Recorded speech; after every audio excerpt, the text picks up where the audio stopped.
30,000 year history இருக்க இந்த simple dish இன்னைக்கு வேர்ல்டு ஃபுல்லாக ஃபேவரட் பிரேக்ஃபாஸ்ட்டாக இருக்குது. ஹிஸ்ட்ரியை நான் சொல்கிறேன், வீடியோ ஃபுல்லாக பாருங்கள். வெல்கம் பேக் டு சமைச்சிட்டே கதைக்கலாம் series episode 10. Today recipe pancake. Food historian சொல்கிறத படி பார்த்தா வேர்ல்டுலேயே ஓல்டஸ்ட் ஃபுட்டில் இதுவும் ஒன்று. சுமார் 30,000 இயர்ஸ்க்கு முன்னாடி இருந்த பீப்புள் கிரைன்ஸ் அரைச்சி வாட்டரில் மிக்ஸ் பண்ணி ஹாட் ஸ்டோன் மேலே குக் பண்ணி சாப்பிட்டுட்டு இருந்தாங்க.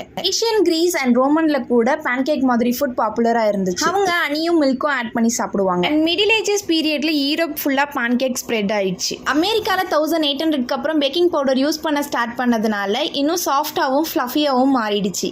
இதோட interesting fact, archaeologists found evidence of pancakes like foods dating back about 30,000 years. And ஃப்ரான்ஸ்ல இதை க்ரீப்னு, ரஷ்யாவில் பிலினினோ அண்ட் அமெரிக்காவில் ஃப்ளஃபினோ சொல்கிறாங்க. அண்ட் இன்னைக்கு chocolate, banana, blueberry, maple syrup, ஹனின்னு பல வெரைட்டிஸில் என்ஜாய் பண்ணுறோம். அண்ட் அமெரிக்காவில் national pancake day celebrate பண்ணுறாங்க. ரெசிபி வீடியோ கீழே கொடுக்குறேன், செக் அவுட் பண்ணிக்கோங்க. அண்ட் உங்களுக்கு எந்த வெரைட்டிஸ் பிடிக்கும்னு கமெண்ட் பண்ணுங்கள். இந்த மாதிரி இன்ட்ரெஸ்டிங் ஹிஸ்ட்ரிக்கு நம்ம பேஜை மறக்காமல் ஃபாலோ பண்ணிக்கோங்க. நெக்ஸ்ட் எபிசோடில் பார்க்கலாம். பை.